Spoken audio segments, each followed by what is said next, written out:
कृष्णा नगर बहुत भाग्यवान है। कितनी आत्माओं की, बड़ों की पालना सबको मिलती है। अभी अभी सुषमा बहन जी गए, सबको अच्छे अच्छे अनुभव करा के फिर मैं आ गया आपके बीच में। तो ये भी आप सबके लगन की निशानी है। जहाँ लगन होती है वहाँ पर बहानेबाजी नहीं होती है। जाना है तो जाना है। बहुत अच्छा दादी जी की पालना में पला हुआ ये परिवार। कोई कोई होंगे जो दादी जी के बाद वाले हैं कोई ऐसे बैठे हुए, 2-3 अच्छा हैं, 4-5 कुछ लोग हैं। अभी समय प्रमाण बाबा हम बच्चों को तीव्र पुरुषार्थी बनाना चाहते हैं, क्योंकि हम सब देख रहे हैं दुनिया की हालत। चारों तरफ से हलचल के वातावरण के बीच में एक तरफ इलेक्शन की हलचल है और दूसरी तरफ विश्व स्तर पर देखो तो प्राकृतिक आपदाएं रोज़ कुछ न कुछ नया सीन दिखाती हैं। एक देश दूसरे देश पर चढ़ाई करने के लिए बैठा है। सभी डरे हुए हैं कि अगर ये गुस्से में आकर के आणविक बम चला दें तो क्या होगा। बाबा के बच्चे तो जानते हैं क्या होगा। पुराना जाएगा, नया आएगा। जाना तो है ही, ये तो निश्चय पक्का है ना। पुरानी दुनिया को जाना तो है ही, तभी तो हमारी नई दुनिया आएगी। हम तो उसकी तैयारी कर रहे हैं। ऐसे सभी बाबा के बच्चे तैयार हो जाएं, जैसा बाबा चाहता है। एक एक मेरा बच्चा निरंतर योगी और निरंतर सेवाधारी बने। अंतर नहीं आना चाहिए। 2-4 घंटे के सेवाधारी नहीं, 2-4 घंटे के योगी नहीं। योगी जीवन है और सेवाधारी ब्राह्मण जीवन का प्रमुख कर्तव्य है। इसलिए याद और सेवा, अगर किसी ने ये डबल लॉक लगा के रखा है तो उसके पास माया कहीं से भी आ नहीं सकती। अगर एक पर ध्यान है दूसरे पर नहीं है तो भी माया को आने का चांस है। अब ये दोनों चीज़ें कंबाइंड हो जाएं, सेवा भी चलती रहे, बाबा की याद भी बनी रहे, उसके लिए बाबा के 3 शब्द बताओ। कौन बताएगा? बोलो 3 शब्द जिनसे हमारी योग की शक्ति, योग की एकाग्रता बढ़ जाए, निरंतर योगी हम बन जाएं और सेवा भी निरंतर होती रहे। बोलो। मन मना बहुत तो कॉमन बात है। और अच्छा, ड्रामा को पक्का कर रहे। जो मैं सोच के आया हूँ कोई नहीं बोलेगा। लगन में मगन, शायद कोई का तीर लगे। बोलो 1-2 बोलो। हाँ, क्या करें? सेवा में लगा रहे जी। और बात निश्चय, पढ़ाई, लक्ष्य। और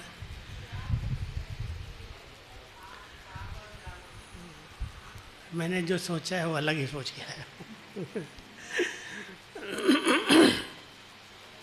एक बहुत सहज शब्द बाबा का याद रखना कि बाबा की छत्र छाया के नीचे हम सब हैं। जिस छत्र छाया के बीच में माया नहीं आ सकती। कहते हैं जब चारों तरफ से आसुरी शक्तियों ने बहुत तबाह कर दिया लोगों को, तो श्री कृष्ण जी ने अंगुली पर गोवर्धन पर्वत उठाया और कहा कि जो भी सुरक्षित रहना चाहे तो इसके नीचे अपनी अंगुली लगा दो। तो वो पहाड़ जो था उनके लिए छत्र छाया बना। ऐसा है ना, सुरक्षा का एक घेरा बन गया। तो बाबा हमेशा कहते हैं, बच्चे ऐसी याद में रहो जो याद एक बहुत पवित्र किरणों की छतरी ऐसे बन जाए। बाबा की याद हमारे साथ छत्र छाया के रूप में हो। और कभी कभी बाबा का वरदानी हाथ छत्र छाया के रूप में अपने सिर पर अनुभव करो। कोई पूछ रहा था हम पुरुषार्थ क्या करें, इसलिए उसी समय संकल्प आया कि हम सब बाबा के बच्चों को इस समय, जब चारों तरफ बहुत नेगेटिव वातावरण बन रहा है, कब क्या होगा कुछ कह नहीं सकते हैं, और साथ साथ इस वायुमंडल में कुछ आसुरी शक्तियाँ, नेगेटिव शक्तियाँ भटक रही हैं। व्यक्तियों के दुख दर्द के आवाज़, उनकी पुकार, दुख देने वाली आत्माओं की कई इच्छाएं, कई आशाएं, उसमें सारी दुनिया अंदर अंदर, भले हम बहुत अच्छे हैं लेकिन अचानक कुछ न कुछ हो जाता, हमारी खुशी गायब हो जाती, हमारा योग टूट जाता। जो हमारा इतना बाबा की पालना, पढ़ाई की उमंग उत्साह वाली जीवन है, वो नीरस अनुभव होने लगती, पता नहीं क्या होगा। ऐसे वायुमंडल के बीच में हम सबको अमृत वेले आँख खुलते ही अपने ऊपर एक बहुत पवित्र किरणों की छतरी रख लेनी चाहिए। छत्र छाया, तो माया की छाया कुछ नहीं कर सकती, और ये परछाया भी हमारा कुछ बिगाड़ नहीं सकती। कहते हैं इसके ऊपर कोई छाया है, इसकी बुद्धि काम नहीं कर रही है, कुछ तो है। बाबा के बच्चों के ऊपर परमात्म छत्र छाया, और हम सबको चलते फिरते कहीं भी जाना है, आना है, कर्म करना है, ऐसे एक संकल्प रचो कि मेरे ऊपर बाबा की याद की, बाबा की वरदानों की छतरी है, और मैं उस छतरी के नीचे चल रही हूँ। बरसात में, धूप में छतरी रखते हैं ना, तो समझ जाओ ये माया की दुनिया है, इसमें तो छतरी की ज़रूरत है। तो एक शब्द बार बार अंदर से आता है कि हम सब बाबा की छत्र छाया के नीचे हैं। संगम पर जिन बच्चों का बाबा से बहुत जिगरी प्यार है, जिनके दिल में बाबा बसता है, उनके याद की छतरी उनके ऊपर सदा रहती है। दूसरा शब्द याद आता है, बाबा कई बार कहते हैं, बच्चे अगर तुम कमज़ोर हो, साथी तुम्हारा सर्वशक्तिवान है, समर्थ है, तो मुझे यूज क्यों नहीं करते हो। आज किसी की दोस्ती किसी बड़े से व्यक्ति से होती है, संबंध अच्छे होते हैं, तो खुद भी निश्चिंत रहता है, और अगर उसके पास कोई दूसरा व्यक्ति भी जाता है, भाई हमें कुछ मदद की ज़रूरत है, तो तुम निश्चिंत रहो, बड़ा भाई बैठा है, मैं करा दें, हो जाएगा। ऐसे कहते हैं ना। दुनिया में भी कोई मिनिस्टर है, कोई बड़ा पद वाला है, पोस्ट वाला है, तो दूसरा सोचता छोड़, वो है ना, वो बैठा है, कर लेगा। हमारे साथ कौन है? नशा है, निश्चय है। स्वयं सर्वशक्तिवान, हजार भुजाओं वाला बाबा कहता, बच्चे मैं तुम्हारे लिए तो आया हूँ, मेरे साथ कंबाइंड हो जाओ। ये कंबाइंड स्वरूप की जो स्मृति है, स्थिति है, वो कैसी भी परिस्थिति को पार करा दे, लेकिन ये कायम रहे। जैसे हम किसी के साथ साथ रहते हैं, वो साथ साथ अलग चीज़ है, लेकिन एक जुड़वा, जैसे शरीर और आत्मा कैसे कंबाइंड हैं, ऐसे मैं और मेरा बाबा मेरे साथ कंबाइंड है, अलग हो ही नहीं सकता, कोई अलग कर ही नहीं सकता। परम पवित्र है, सर्वशक्तिवान है, सर्व गुणों का सागर है, और वो हमारे साथ साथ है, कंबाइंड है। सिर्फ बुद्धि से स्मृति में रखो, जैसे मैं आत्मा इस भ्रकुटी में विराजमान हूँ, ऐसे बाबा कई बार कहता है ना, मुझे कोई ज़्यादा स्पेस की ज़रूरत नहीं है, बच्चे मेरे साथ कंबाइंड हो जाओ, मुझे अपने साथ बिठा लो। एक है निराकारी स्वरूप से बाबा को साथी बना लेना, और एक है आकारी स्वरूप से बाप दादा को साथी बना लेना। हम सब संगम पर इतनी भाग्यवान आत्माएं हैं, जो एक खिसक जाए तो दूसरा आ जाए। बाप दादा, कभी कभी हम लोग योग अभ्यास में ऐसा करते हैं, प्रैक्टिस करते हैं। जैसे एक बात सुनी होगी आप सबने, जब साकार में बाबा थे तो हिस्ट्री हॉल के अंदर 2 गद्दियाँ थीं। एक गद्दी पर बाबा बैठते थे और दूसरी गद्दी पर मम्मा बैठते थे। और किसी बच्चे का अनुभव पूछना होता, किसी बच्चे को कुछ बोलना होता, तो माता पिता के बीच में एक कुर्सी डाल दी जाती थी। एक तरफ मम्मा, एक तरफ बाबा, और बीच में बच्चा बैठा है। साकारी याद में, साकार के समय ये अनुभव कराते थे, होता था। अभी आकारी याद में, निराकारी याद में माता पिता हमारे हैं, ब्रह्मा बाबा और शिव बाबा। फरिश्ते स्वरूप से हैं, डबल लाइट हैं। जब भी याद करो तो ऐसे अनुभव जैसे त्रिमूर्ति लाइट है। यहाँ एक तरफ शिव बाबा बैठा है, एक तरफ ब्रह्मा बाबा है, एक तरफ बड़ी माँ है, एक तरफ बाप है, और मैं उसका बहुत प्यारा स्नेही बच्चा हूँ, दोनों की बाहों में समाया हुआ हूँ। कितना प्यार मिलेगा, कितना अच्छा अनुभव होगा। किया है, करते हो कभी कि ऐसे योग लगाते रहते हो, आत्मा हूँ, परमात्मा हूँ। कई बाबा के बच्चे हैं जो केवल दिमाग से याद करते हैं। बाबा को दिमाग वाली याद नहीं चाहिए, दिल वाली याद चाहिए। दिल से कहो बाबा मेरा बाबा, आ जाए। कितनी देर लगती बच्चे, तुम कहो तो, याद तो करो, मैं तुम्हारे साथ साथ हूँ। तो कहते हो ऐसे सब, दिल से बाबा बाबा। मैं जानकी दादी से, मेरा बाबा, मीठा बाबा, शुक्रिया बाबा। दादी का चेहरा, दादी का हाव भाव कभी नोट किया है? मुरली सुना लेती थी तो मुरली सुना, बाबा तुम इतनी मीठी मुरली सुनाता है, मुरली खा जाऊं मैं। बहुत दिल से प्यार से बाबा कहती थी। और एक इतनी बहन के शरीर में होते, कहीं भी कोई भी परिस्थिति में। एक बार मैक्सिको की तरफ बहुत बड़ा भूकंप आया और दादी कहीं टूर पर थी, तो दादी ने जो साथ में बहनें थी उनको कहा, बोला हमको मैक्सिको जाना है, चलो अभी, वहाँ बहुत बड़ा भूकंप आया है।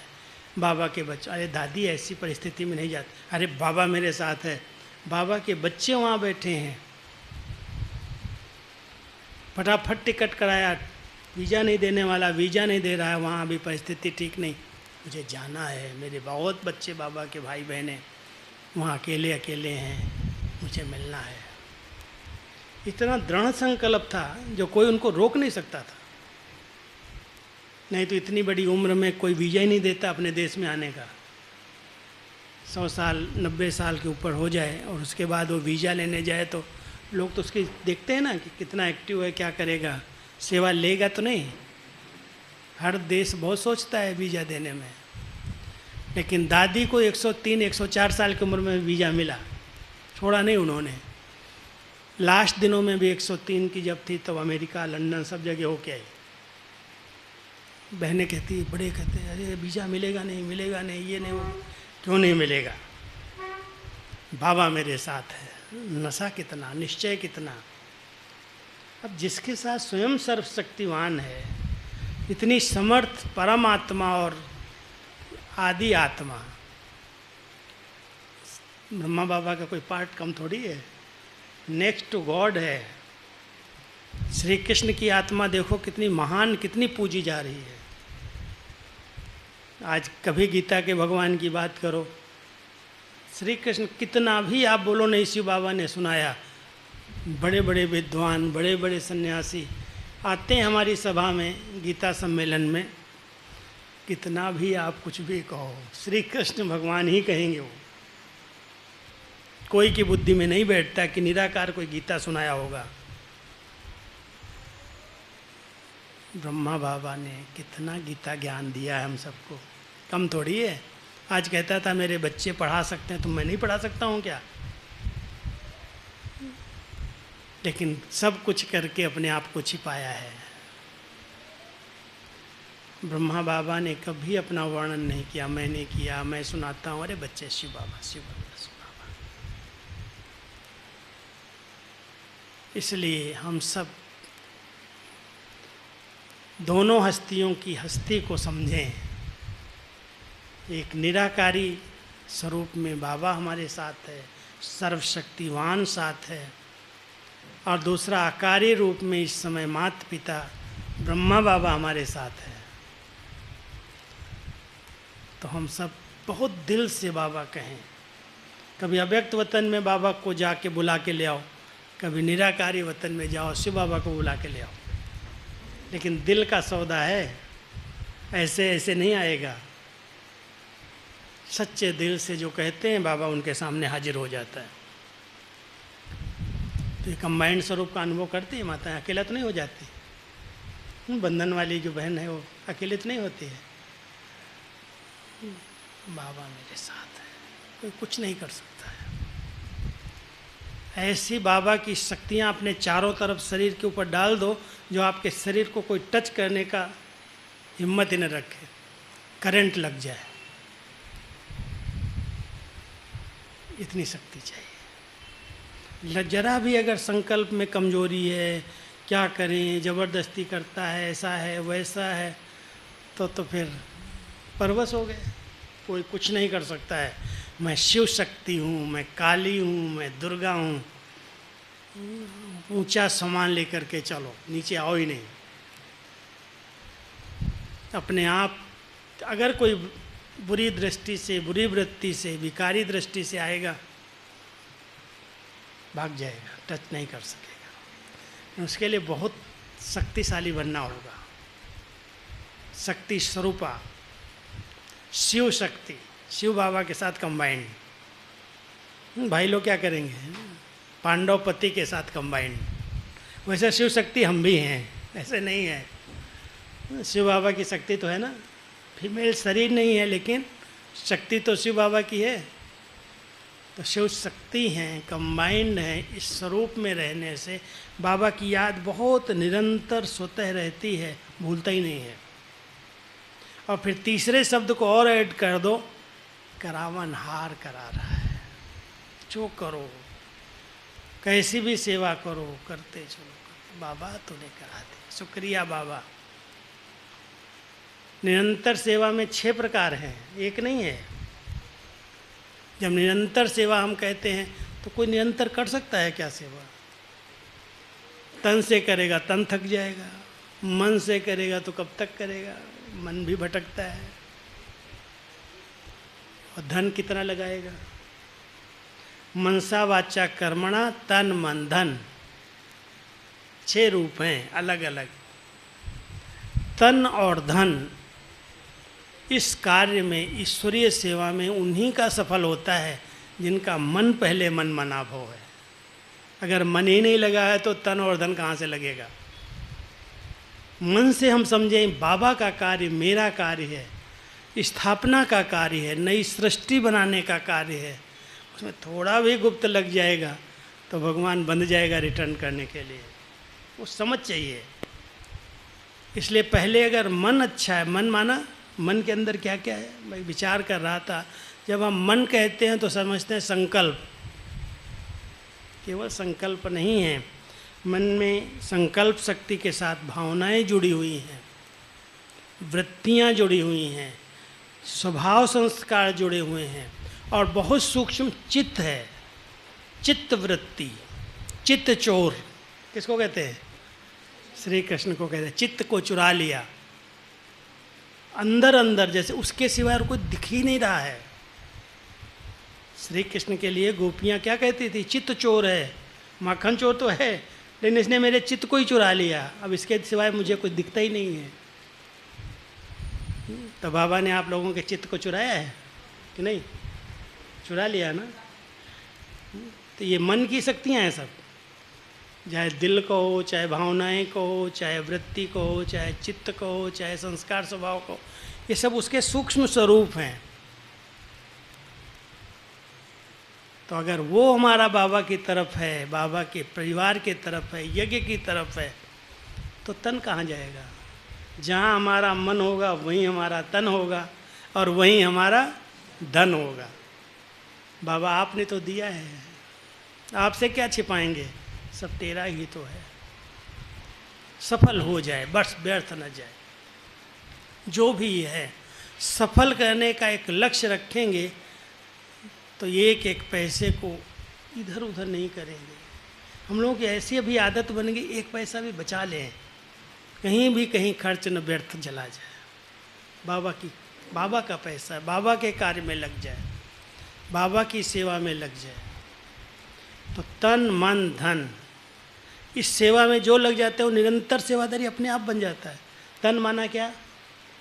तन में सब शरीर कर्मेंद्रियां हैं, आँख नाक मुख कान हाथ पैर, ये सब तन है ना। तन की अलग अलग शक्तियाँ हैं। जैसे मन के लिए कहते हैं मन बुद्धि संस्कार, ऐसे तन के लिए कहते हैं जब तन लगा, माना हमारी वृत्ति में जो आँखों से देख रहे हैं बाबा को देख रहे हैं, आत्मा को देख रहे हैं, कानों में कोई बात जा रही है तो बाबा की बातें जा रही हैं। बाबा के सिवाय कोई व्यर्थ सुनाए ना। बाबा कई बार कहते हैं ना, अगर कोई व्यर्थ सुना रहा है वही सबसे बड़ा दुश्मन है। इधर हुआ उधर हुआ, मधुबन में ऐसे हुआ, फलानी जगह ऐसे हुआ। अरे बाबा कहता बच्चे व्यर्थ को सुनना ही नहीं है। व्यर्थ अगर आपके कानों में चला गया तो कहते चींटी अगर हाथी के कान में चली गई तो बेहोश कर देती है। पैर के नीचे आ गई तो हजारों चींटियाँ एक साथ मर जाएंगी, और अगर धीरे धीरे रेंगते रेंगते कान में चली गई तो हाथी को परेशान कर देगी, बेहोश कर देगी। तो आप महारथी हो ना सब, कान में कोई व्यर्थ बातें ध्यान नहीं चाहिए। बाबा कहते हैं सोने के कान बना लो, केवल ज्ञान अमृत जाए इसके अंदर और कुछ न जाए। बाबा की बातें सुनो, बाबा के सिवाय कोई व्यर्थ बातें सुनाए, बाबा कहते कान बंद कर लो। दादी जान की बड़ी अच्छी बात कभी कभी कहती थी। कभी हम लोग पत्र ले जाते थे इधर उधर की बात, दादी ऐसे समाचार है, ये हुआ, भाई बाबा ने मेरे कान बंद कर दिए, मुझे सुनाई नहीं देता तुम क्या बोलता है। काम की बातें सब सुन लेती थी। वैसे कोई फ़ोन करेगा, भाई मेरे को समझ में नहीं आता तुम क्या बोल रहा है। और मैंने जितनी बार दादी को फ़ोन किया होगा, जब भी कहीं से भी किया, दादी ने कभी नहीं कहा मुझे सुनता नहीं, सबका जवाब दिया। वैसे सुनता ही नहीं है, इधर उधर की बातें सुनाई नहीं देती। आप सब ध्यान देना, जब हम तन बाबा के काम में लगा रहे हैं तो तन माना केवल कर्मणा सेवा नहीं है, लेकिन व्यर्थ सुनना नहीं है, व्यर्थ सोचना नहीं है, व्यर्थ बोलना नहीं है, व्यर्थ देखना नहीं है, व्यर्थ करना नहीं है। और व्यर्थ है क्या? व्यर्थ किसको कहते हैं बोलो? व्यर्थ किसको कहते हैं भाई लोग बताओ? जिसका कोई अर्थ ना वो व्यर्थ है। बाबा किसको व्यर्थ कहता, रोज अंडरलाइन कराता है।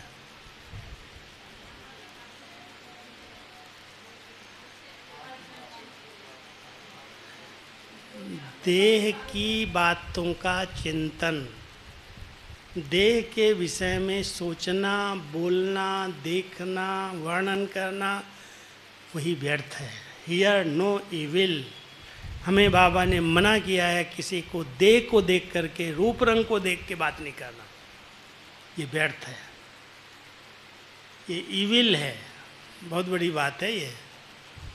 देह के चिंतन में बार बार रहता है, ऐसा है, ये ऐसा है, इसका रूप रंग ऐसा है, फलाना ऐसा है। देह अभिमान में आकर के कोई बात बोलना, सुनना, देखना, सोचना, ये सब इविल है।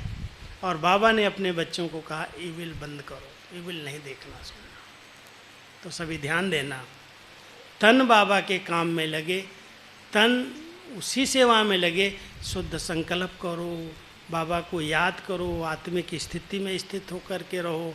हाथों से काम करते बाबा करा रहा है, करावनहार करा रहा है, हम क्या कर रहे हैं? जिसने ये तन बाबा के काम में थोड़ा समय भी लगा दिया, उसके कर्मेंद्रियाँ अपने आप शीतल हो गई, उत्तेजनाएं खत्म हो गई, आत्मा पावन बन गई। योग लगाने की उसको मेहनत नहीं करनी पड़ती। हम लोगों को बाबा ने तन इतना लगवा दिया तो हमको मेहनत नहीं करनी पड़ती कोई चीज़ की। सब काम कराया, धोबी घाट भी करा दिया, झाड़ू पोछा भी कराया, रोटियां भी बनवाई, पानी गर्म करके कमरों में पहुंचवाया, सब कुछ किया इन कर्मेंद्रियों से, यज्ञ का किया। शीतल शीतल काया वाले योगी। उत्तेजना क्या होती है, आवेग क्या होता है, आवेश क्या होता है, अनुभव ही नहीं है। लेकिन वो तभी हो सकता है जब तन कोई ने बाबा के काम में लगाया है, ईश्वरीय सेवा में लगा दिया है। तो तन से सेवा करो, मन से सेवा करो।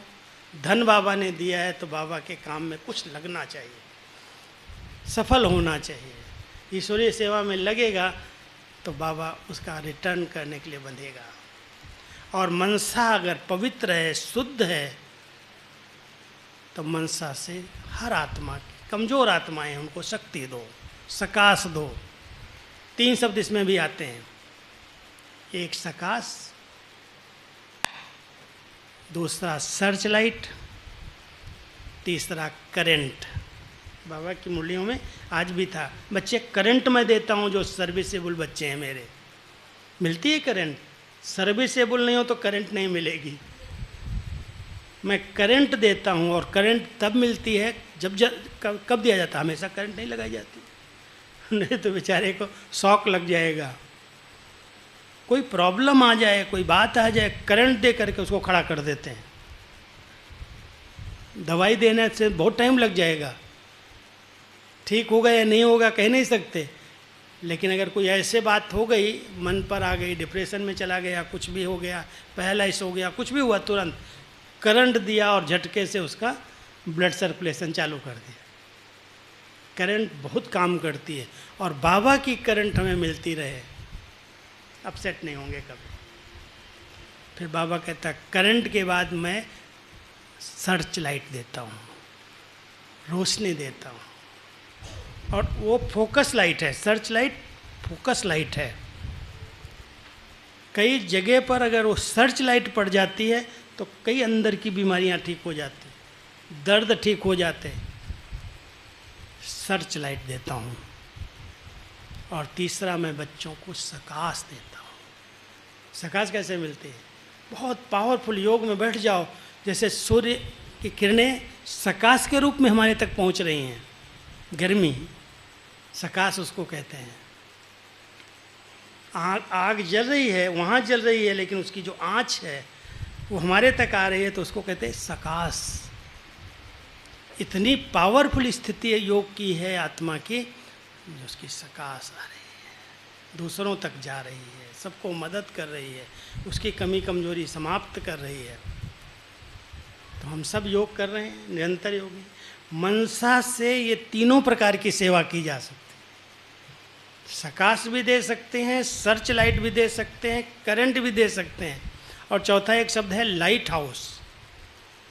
लाइट दिखा सकते हैं, रास्ता दिखा सकते हैं, वो मनसा सेवा है। फिर वाचा से जो संबंध संपर्क, बाबा का 2 बोल तो सुना दो।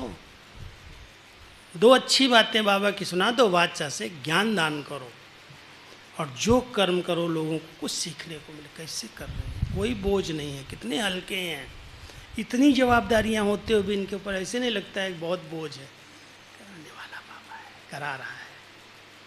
कर्मणा से गुणों का दान हो रहा है, वाचा से ज्ञान दान हो रहा है, मनसा से शक्तियों का दान हो रहा है। ऐसे सेवाधारी, निरंतर सेवाधारी। तो आप सब लक्ष्य रखना। आप सब आए, मुझे बहुत अच्छा लगा, लेकिन यहाँ से आज इस क्लास से छत्र छाया याद रखना, अपना कंबाइंड स्वरूप याद रखना, और करावन हार करा रहा है उसकी स्मृति में रह करके निरंतर योगी और निरंतर सेवाधारी बन के आप सब बाबा के बच्चे खूब रेस करो, उड़ती कला में उड़ो। अभी ठहरने का समय नहीं है, चलने का समय नहीं है। अभी जंप लगाओ नहीं, जंप लगाओगे तो भी थक जाओगे। 1 सेकंड में बाबा कहो और बाबा के पास पहुंच जाओ। ठीक है, सब खुश मौज में है ना? कृष्णा नगर के कृष्णपुरी में रहने वाले हैं, चलेंगे ना स्वर्ग में जल्दी से। अभी कृष्णपुरी जल्दी से जल्दी आएगी। जगरूप भाई क्या विचार है? आएगी ना? बस आई कि आई। अभी ये पुरानी दिल्ली अभी जाएगी जल्दी, ये किचड़े की डिब्बा रहने वाला नहीं अभी। इसलिए आप बहुत अच्छी स्थिति बनाओ, बाबा को बोलो कल क्यों, आज ही ले चल, हम चलने के लिए तैयार हैं। एवर रेडी हो ना सभी? सब एवर रेडी? चलो बहुत अच्छा है, बहुत अच्छा।